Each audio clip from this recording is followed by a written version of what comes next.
الحمد لله الحمد لله وكفى وسلام على عباده الذين اصطفى أما بعد فأعوذ بالله من الشيطان الرجيم بسم الله الرحمن الرحيم يا أيها الذين آمنوا كتب عليكم الصيام كما كتب على الذين من قبلكم لعلكم تتقون أما بعد وقال النبي صلى الله عليه وسلم بلغوا عني ولو آية رواه البخاري۔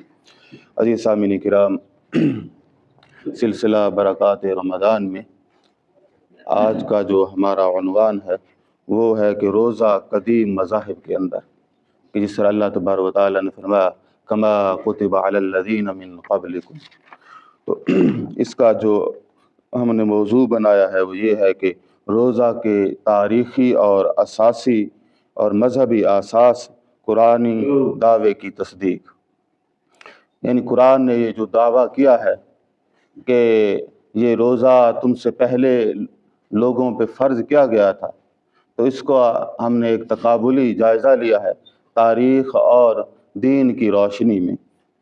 تو چونکہ قرآن مجید کا ایک دعویٰ ہے کہ یہ لا ریب فیہ، اس کے اندر کسی طرح کا کوئی شک، یعنی لا شک فیہ۔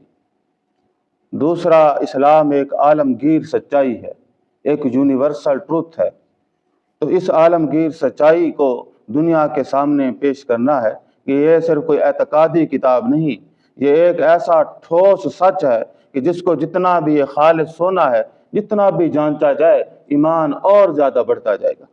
تو ہمارا یہ دعویٰ ہے کہ قرآن مجید ایک عالمگیر سچائی ہے۔ تو آج کا جو درس ہے وہ تقابل ادیان کے حوالے سے انشاءاللہ کریں گے کہ اسلام کا جو تصور صوم ہے اور گزشتہ باقی جو ادیان ہیں ان کے اندر جو تصور صوم پایا جاتا ہے اس میں اور ہم میں کیا فرق ہے، اور اس میں دو اور نتیجے بھی ہم نے اخذ کیے ہیں، وہ بھی ایک سائنٹیفک جو ہے وہ اصول کے تحت ہم نے واضح کی ہیں، خالی محض اعتقاد نظری کے حوالے سے نہیں، بلکہ ہماری کوشش یہی ہے کہ اس کو ہر طرح سے جو ہے نا ثابت اور پروف کیا جائے کہ اسلام ایک حقیقت ہے، اسلام ایک سچ ہے، اسلام ایک جو ہے اللہ کا خالص پیغام ہے جس میں کسی کا کوئی انسانی فکر کا کوئی ایک لفظ تک نہیں۔ تو یہ عالم الغیب کا پیغام ہے۔ عزیز سامعین کرام، تو فرمایا کہ کما کتب علی الذین من قبلکم، فرمایا کہ یہ جیسے تم سے پہلے لوگوں پر فرض کیے گئے۔ کما تشبیہ کے لیے آتا ہے، تو اس کا معنی ہے کہ یعنی روزے کی فرضیت کو جو حکم تم پر آیا ہے یہ کوئی نیا حکم نہیں ہے، آپ سے پہلے بھی لوگوں پہ ہم نے یہ حکم نازل فرمایا تھا۔ کہ یہاں اللہ جل شانہ مسلمانوں کو یہ بتا رہے ہیں کہ روزہ محض اس امت پر فرض نہیں کیا گیا، بلکہ آپ سے پہلے بھی جو ہم نے پیغمبر بھیجے ہیں ان پر ہم نے یہ روزہ فرض کیا تھا۔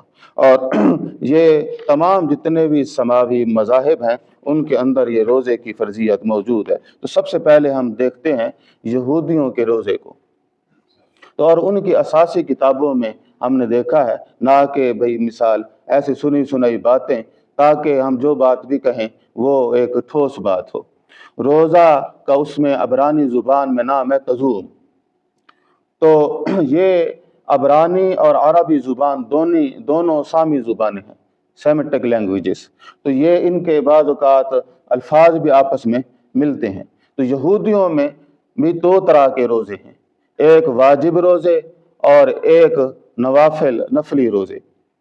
تو ان میں جو دو بڑے روزے ہیں وہ ہے یوم کپر یا یوم کپور، یہ 25 گھنٹے کا ایک روزہ ہوتا ہے، اور یہ ایک ہی روزہ ہوتا ہے، یعنی پورے یہودی مذہب میں 2 روزے فرض ہیں، باقی سارے نفلی ہیں۔ دونوں جو ہیں وہ 25 گھنٹے کے ہیں۔ اس میں یہ ہے کہ اس روزے کے اندر آپ دنیا کا کوئی کام بھی نہیں کر سکتے، منہ بھی نہیں دھو سکتے، صرف ہاتھ دھوئیں گے اور بس بیٹھے رہیں، اور جب یہ ہوتا ہے وہ ان کا جو اسرائیل ہے پورا بند ہو جاتا ہے، کوئی بھی اس میں بندہ نظر، کیونکہ آپ نہ سفر کر سکتے، جہاں آئیں وہاں رک جائیں۔ ہر بندے پہ اسلام نے مسافر پہ روزے کو معاف کیا ہے، تو ان کے ہاں نہیں ہے۔ اور یہ نہیں ہے کہ وہ کوئی شریعت نے نازل کیا تھا، ہم یہ سمجھتے ہیں کہ یہودیوں نے تحریفات کی ہیں، کیونکہ یہ ایک غیر فطری اور حبانیت والا طریقہ تھا کہ آپ جو ہے نا چمڑا کے جوتے نہ پہنے اور منہ تک نہ دھوئیں، کوئی بھی حاجت ہو آپ نے نہیں کرنی، بس کھانا پینا ہر چیز سے، اور 25 گھنٹے کا روزہ بھی کچھ چھوٹا نہیں ہے۔ ایک اور روزہ ہے تشا بیاؤ، یہ بھی اسی طرح کا ایک روزہ ہے۔ باقی جتنے نفلی روزے ہیں اسلام میں، جو روزہ ہے نا وہ ہے شہر القرآن میں، شہر رمضان میں، ان کے روزے پڑے ہیں، زیادہ میں تفصیل نہیں کروں گا، جتنے روزے پڑے ہیں سارے سزاؤں کے ہیں۔ اب جتنے نفلی روزے ہیں، وہ گورنر گدیلیا فوت ہوا یا اسے قتل کیا گیا، اس کا بھی روزہ ہے۔ تموز روزہ، جب وہ یونانی فوجیں نے جو ہے وہ ہیکل سلیمانی کی دیواریں گرائی، تو اس وقت تو ان کے ہاں زیادہ تر سزا کے روزے ہیں، اور یہ ان کے اپنے وضع ہیں۔ تو یہودیوں کے اور اسلام کے روزے میں یہ فرق ہے کہ اسلام کا روزہ سب پہ فرض ہے، یہودیوں کے روزے سوائے ان 2 روزوں کے باقی کسی کے اوپر بھی فرض نہیں ہے، اور وہ بھی جو ہے وہ متشدد ہیں۔ اسی طرح اگر ہم زیادہ پیچھے دیکھیں تو اسرائیلیات میں جناب آدم علیہ السلام کے روزے کا ہمیں ثبوت ملتا ہے، جسے مدراش کتاب اور تلمود میں، اور اسی کی اسرائیلیات کا اثر یہاں مفسرین نے بھی بعض یہ روزے لکھے ہیں جناب آدم علیہ السلام کے، تو وہ وہاں سے ہی انہوں نے سارا کچھ لیا ہے۔ عیسائیت میں روزے، عیسائی دین یہودی دین سے ایک الگ دین ہے۔ یہودی کی تو اپنے علماء ہیں، نظام ہے اور فقہ ہے اور ڈھیر سارے نظام ہیں، لیکن عیسائی اپنی کتاب کو بھی متروک سمجھتے ہیں۔ وہ کہتے ہیں یہ کتاب جو ہے منسوخ ہے، اب جو پادری صاحب حکم دیں گے وہ دین ہے، تو اس لیے انہوں نے ہر چیز کو تبدیل کر دیا۔ سب سے زیادہ جو بیڑا غرق ہے نا وہ عیسائی دین کا ہے، کہ جس میں ہر چیز انہوں نے بدل دی ہے۔ وہاں مشہور روزے ہیں لینٹ، یہ روزے جو ہے نا یہ مشہور یہاں پہ بھی ہے، 40 دن کے ہوتے ہیں، اور روزے کیا ہوتے ہیں؟ ہر چیز کھا سکتے ہیں۔ روزے کا طریقہ ہے کہ بعض فرقے کہتے ہیں بس گوشت، دودھ اور چکنائی والی چیزیں نہ کھائیں، بھائی یہ نہ کھائیں تو روزہ ہے۔ باقی کچھ لوگ ہیں وہ کہتے ہیں کہ صرف ایک ٹائم کا کھانا کھائیں، کچھ فرقے ہیں وہ کہتے ہیں نہیں جی صرف پانی اور جوس پیتے رہیں، باقی روزہ ہے آپ کا۔ تو اس کا روزے کا تصور بھی مجروح تصور ہے، کوئی بھی پتہ نہیں چلتا روزہ ہے یا نہیں ہے۔ بائبل میں ان کا جو ہے میتھیو یا جو یوحنا کتاب ہے اس میں بھی اس کا ذکر ہے، اس کی کوئی پڑھنے کی زیادہ ضرورت نہیں ہے۔ دیکھیں اسلام کا جو تصور صوم ہے وہ ان سے مختلف ہے۔ وہ ایک واقعہ ہمارے ایک دوست سناتے تھے، کہتے ہیں کہ جاپان کے اندر پاکستانی کام کرتے ہیں، تو وہ فیکٹری میں کام کرتے تھے، تو وہ مالک نے آبزرو کیا کہ جب بریک ہوتی ہے نا تو یہ کھانا نہیں کھاتے۔ تو 2-3 دفعہ اس نے دیکھا تو اس نے کہا کہ یار یہ وقفہ ہوتا ہے تو آپ کھانا کیوں نہیں کھاتے؟ تو انہوں نے کہا کہ ہم روزہ رکھتے ہیں۔ تو اس نے پوچھا یہ روزہ کیا ہوتا ہے؟ تو انہوں نے یہ بتایا کہ بھئی روزہ ہوتا ہے کہ بھئی آپ نے کھانا نہیں کھانا، پینا بھی نہیں ہے، مباشرت سے دور رہنا ہے، جھوٹ نہیں بولنا، مختلف چیزیں جو ان کی فہم میں تھی بتائیں۔ تو اس نے ان سے پوچھا کہ یہ آپ تو رکھتے ہیں 3-4 بندے، تو باقی تو ہیں آپ کے مسلمان، وہ کیوں نہیں رکھتے؟ تو انہوں نے کہا ان کی مرضی ہے۔ خیر چند دن گزرے تو وہ عید آ گئی، تو انہوں نے کہا بھئی ہمیں 3 چھٹیاں چاہیے، عید ہے۔ تو اس نے پوچھا پھر عید کیا ہوتی ہے؟ تو انہوں نے بتایا کہ بھئی عید یہ ہوتی ہے کہ بھئی روزوں سے جب ہم آزاد ہوتے ہیں تو اللہ تبارک و تعالی خوشی کا دن رکھتے ہیں کہ بھئی آپ ایک امتحان تھا، ایک آزمائش، اس میں کامیاب ہوئے۔ تو خیر وہ سمجھدار آدمی تھا، اس نے ان کو کہا ٹھیک ہے آپ نہ اس طرح کریں، جنہوں نے روزہ رکھا ہے ان کو میں چھٹی دیتا ہوں، اور جنہوں نے روزے نہیں رکھے ان کی کوئی چھٹی نہیں ہے۔ تو انہوں نے کہا بھئی چھٹی کیوں نہیں ہے؟ تو انہوں نے کہا جس نے روزہ رکھا نہیں اس کی چھٹی کیا ہو؟ بھئی یہ تو وہ شخص منا سکتے ہیں نا جنہوں نے روزے رکھے۔ تو اتنی کامن سینس تو ایک آدمی میں ہوتی ہے۔ تو وہ ہمارے ہاں جو ہے نا روزے کا کوئی پتہ نہیں ہے، بس جی عید کی کیا ہے ماشاءاللہ تیاریاں ہیں۔ تو روزہ جو ہے 2 مذاہب ہم نے ڈھونڈے کہ جس میں روزے کا تصور نہیں ہے، اور وہ دونوں مذہب سماوی مذہب نہیں ہیں، وہ جھوٹے مذہب ہیں۔ وہ ایک 16ویں صدی میں سکھ مذہب ہے جس کے اندر تصور صوم نہیں ہے، بلکہ وہ جو گرو گرنتھ صاحب ہے یا آنند صاحب ہے اس میں کہا گیا ہے کہ بھئی یہ جو ہے نا روزہ رکھنا، بھوک برداشت کرنا یا سخت جسمانی تپسیا کرنا مفید نہیں اگر دل میں نیکی اور سچائی نہ ہو تو۔ اور دوسرا مذہب ہے پارسی زرتشت، یہ بھی کوئی الہامی مذہب نہیں ہے، سوائے ان 2 مذاہب کے باقی تمام مذاہب میں روزے کا تصور پایا جاتا ہے۔ اسی طرح ہندو مذہب میں 2 نام ہیں، ورت اور اپاس۔ ہندو مذہب کا جو تصور صوم ہے وہ اسلام کے کچھ قریب بھی ہے، ٹائمنگ کے حوالے سے، مختلف طریقوں سے حوالے سے۔ تو ایک اس کا جو ہے نا نرجالا ورت، وہ جو ہے وہ مسلمانوں کے زیادہ قریب ہے۔ باقی ان کا بھی کھانے پینے کا سسٹم ہے۔ روزے کی ان کے ہاں 3 اقسام ہیں، ایک میں ہے کھانا پینے سے پرہیز، دوسرا ہے کہ پھل دودھ آپ کھا سکتے ہیں، تیسرا ہے کہ جزوی روزہ آپ رکھیں گے۔ لیکن اس کی بھی مختلف روزوں کی ہمارے پاس ایک فہرست ہے، لیکن یہاں پہ وقت کی قلت کی وجہ سے ہم نہیں پڑھیں گے۔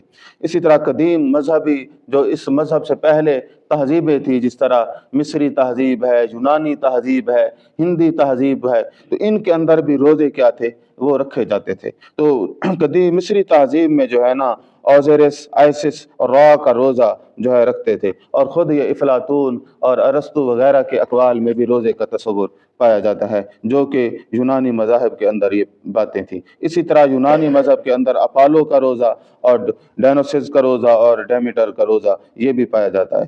اچھا، ایک اور نئی چیز ہمارے سامنے آئی تو وہ یہ تھی کہ پوری دنیا میں اسلام وہ واحد مذہب ہے جس پر عام پیروکاروں پر روزہ فرض ہے، باقی کسی بھی جو ہے قوم پہ فرض نہیں، بس علماء، راہب، ربی وغیرہ ان پہ یہ فرض ہے۔ تو اس میں ایک انڈیکس بنایا خوبصورت، اس میں یہ ہے کہ عام پیروکاروں پر صرف کیا ہے؟ صرف اسلام میں روزہ فرض ہے، باقی کسی بھی مذہب کے اندر کسی بھی پیروکار پہ روزہ فرض نہیں ہے۔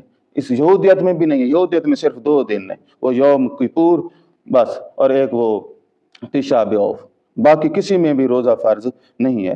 تو ایک ہم نے نیا اس کے اندر ایک مضمون بنایا، وہ یہ تھا کہ اسلام ایک دین فطرت ہے، اور اللہ جل شانہ نے یہ جو دین ہمیں نازل فرمایا ہے یہ سب کے لیے ہے۔ یہاں کسی بھی خاص گروہ کا اللہ جل شانہ نے معاملہ نہیں فرمایا کہ بس یہی سارے کام کریں گے، باقی جو ہے نا ان کے تابع رہیں گے۔ تو انشاءاللہ آگے وہ ہم پڑھتے ہیں کہ اس کا کیا معاملہ ہے۔ تو اب کچھ نتائج ہم نے اس سے اخذ کیے ہیں، وہ یہ ہیں کہ روزہ جو ہے نا یہ دین فطرت ہے۔ روزہ حصول تقوی اور قرب الہی کے لیے اتنا مجرب نسخہ ہے کہ یہ ہزاروں سالوں سے آزمودہ ہے، انسانی فطرت اور روحانی تربیت کے اصولوں کے عین مطابق ہے۔ روزہ نہ صرف جسمانی تزکیے کا ذریعہ ہے بلکہ قلب و روح کی پاکیزگی کا بھی اہم وسیلہ ہے۔ یہی وجہ ہے کہ مختلف تہذیبوں اور مذاہب میں روزہ ہمیشہ عبادت کا ایک بنیادی رکن رہا ہے۔ ہمارا یہ یقین ہے کہ اسلام میں تمام عبادات خاص اور افضل ہیں جو فرض کی گئی ہیں، ان کی فرضیت میں حکمت و عدل کی اعلیٰ مثالیں پنہاں ہیں۔ اسلام نے کسی بھی عبادت کو مخصوص طبقات، خاندانوں یا مذہبی پیشواؤں کے لیے محدود نہیں کیا، بلکہ ہر مسلمان خواہ کسی بھی نسل، قوم یا طبقے سے تعلق رکھتا ہو، عبادات کے ذریعے براہ راست اللہ جل شانہ سے تعلق جوڑ سکتا ہے۔ آپ دیکھ لیں کہ جناب بلال حبشی رضی اللہ تعالیٰ عنہ، سلیمان فارسی اور جناب رومی، یہ سارے صحابہ تھے کہ یہ مختلف اقوام سے تعلق رکھتے تھے، لیکن یہ بھی جنت کے سردار بن گئے۔ تو کسی بھی قوم سے، کسی بھی علاقے سے کوئی تعلق ہوگا، اللہ تعالیٰ نے یہ خاص دین سب کے لیے عام کیا۔ یہ بارہا دفعہ میں اپنے دروس میں یہ بات پیش کرتا رہتا ہوں کہ بھئی یہ خاص دین سب کے لیے ہے۔ اللہ تعالیٰ کی رحمت اتنی چھوٹی نہیں، اللہ تعالیٰ کی جنت اتنی چھوٹی نہیں کہ چند لوگوں کے لیے خاص کی ہو۔ اللہ تعالیٰ چاہتے ہیں کہ یہ جو لوگ درجے حاصل کریں، یہی درجے سارے لوگ حاصل کریں۔ اسلام میں کوئی ایک عبادت نہیں کسی مولوی یا خاندان پہ فرض ہو الگ سے، سب پر ایکول ہے، سب پر برابر ہے۔ وہ عجم ہو، عرب ہو، سب کو پورا موقع دیا ہے کہ وہ جنت میں اعلیٰ درجہ حاصل کرے۔ اب ہمارے ہاں پھر کیا کرتے ہیں؟ اب درجات بڑھانے کے لیے جی وہ جو تھے نا حضرت صاحب، اب چونکہ وہ کہیں گے نا یہ نماز پڑھنے والے تھے، صوم و صلات کے پابند تھے، تو یہ تو ہر کوئی کر رہا ہے، تو خصوصیت کیا ہوتی ہے؟ پھر وہ رہبانیت کی دلیلیں دیتے ہیں۔ وہ حضرت صاحب جو تھے نا وہ تو ایک وضو سے 40 دن نماز پڑھی۔ اب وہ عام آدمی نارمل، یہ تو کوئی ذہنی مریض اور کوئی طبی بیماری بڑھ سکتا ہے نا، روزہ تو ٹوٹ جانا ہے، انسان کو حاجات بھی ہونی ہے، نیند بھی آنا ہے، نیند بھی اللہ کی نعمت ہے، پہلے تو 40 دن سوئے نہ وہ۔ تو انہوں نے کیا کیا؟ پھر رہبانیت کو آگے کیا کہ ان کا جو تشخص تھا اس کو بنانے کے لیے رہبانیت کے لیے وہ جی ہمارے جو حضرت صاحب تھے نا وہ کنویں میں الٹا لٹک کر اللہ کی تسبیح پڑھتے رہے۔ وہ الٹا لٹکنے سے زیادہ کوئی ثواب ہوتا تھا، کیونکہ انہوں نے یہ چیزیں اس لیے بنائی کہ یہ کوئی عام آدمی کر نہیں سکتا۔ اب اللہ کا خالص دین جو تھا وہ تو سب کے لیے تھا، ان کو پتا تھا یہ کہیں کہ وہ صوم و صلات کے پابند تھے، وہ تو ہر کوئی ہے،